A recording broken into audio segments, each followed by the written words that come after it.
ഇത്ര വർഷങ്ങളായിട്ട് സിറാലിയോണിൽ നിന്നിട്ട് സിറാലിയോണിലെ ഫുഡ് ടേസ്റ്റ് ചെയ്തില്ലെങ്കിൽ പിന്നെ എന്താ പറയുക? ഞങ്ങൾ ഈ ചേച്ചിയുടെ അടുത്ത് പറഞ്ഞ് ഇന്ന് സിറാലിയോൺ ഫുഡ് കഴിക്കാൻ തോന്നുന്നു, ചേച്ചി എന്താ ഒന്ന് ഉണ്ടാക്കി തരിക. അപ്പൊ ഈ ചേച്ചി പറഞ്ഞു അതിനെന്താ, ഞാനിപ്പോൾ ഒരു അടിപൊളി ഗ്രൗണ്ട് നട്ട് സൂപ്പ് അങ്ങ് ഉണ്ടാക്കി തരാം. ഗ്രൗണ്ട് നട്ട് സൂപ്പ് എന്ന് പറഞ്ഞു കഴിഞ്ഞാൽ കപ്പലണ്ടി വെച്ചുള്ള കറി, നമ്മുടെ നിലക്കടലയില്ലേ, അതാണ് സംഭവം. ഏത് കറി ഉണ്ടാക്കണമെങ്കിൽ ഈ മാഗി മസാലയും പാമോയിലും ഇല്ലാതെ ഇവർക്ക് ഒരു പരിപാടിയില്ലേ.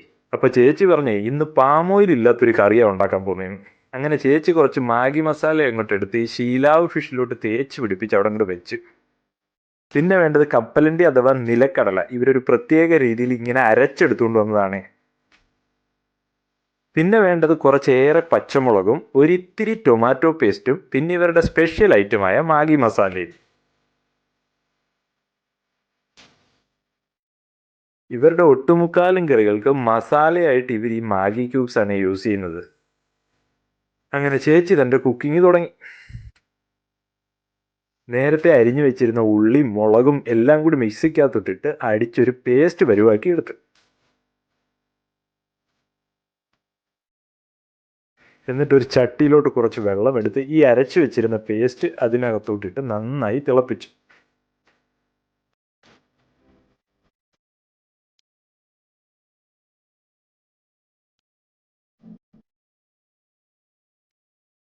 ഇതങ്ങനെ അവിടെ ഇരുന്ന് തിളയ്ക്കുന്ന നേരം കൊണ്ട് ചേച്ചി അപ്പുറത്ത് മസാല ഇട്ട് വെച്ചിരുന്ന ആ ശീലാവ് എടുത്ത് അങ്ങോട്ട് ഫ്രൈ ചെയ്ത്.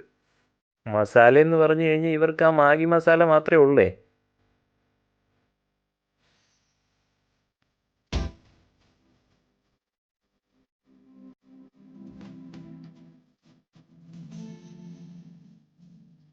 ഇതൊന്ന് ചെറുതായിട്ട് തിളച്ചു വന്നപ്പോഴേക്കും നേരത്തെ അരച്ചു വെച്ചിരുന്ന കപ്പലണ്ടി പേസ്റ്റും ടൊമാറ്റോ പേസ്റ്റും കുറച്ച് മാഗി മസാലയും കൂടി ചേർത്ത് നന്നായി ഇളക്കി മൂടി വെച്ചു.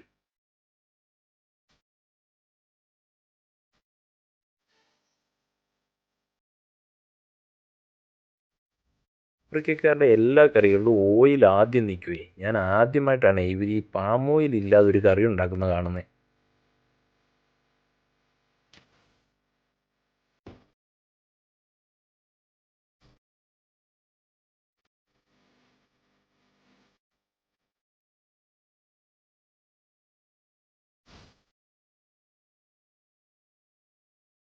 ഇതിങ്ങനെ തിളച്ചു വന്നപ്പോഴത്തേനും കിച്ചൺ മുഴുവൻ കപ്പലണ്ടിയുടെയും മീൻ ഫ്രൈ ചെയ്തതിൻ്റെയും കൂടി ഒരു പ്രത്യേക മണമാണ്.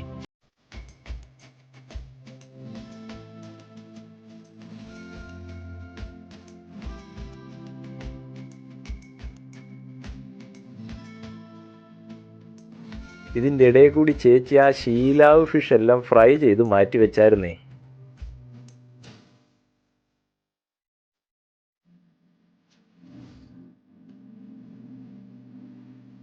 അങ്ങനെ ഇതൊക്കെ ഒന്ന് വെന്ത് സെറ്റായി വന്നപ്പോഴേക്കും നേരത്തെ ഫ്രൈ ചെയ്ത് വെച്ചിരുന്ന ശീലാവ് ഫിഷും കൂടി അതിനോടൊപ്പം മിക്സ് ചെയ്ത് നന്നായി ഒന്നുകൂടി വേവിച്ച് ഒരു തിക്ക് പരുവാക്കി എടുത്ത്.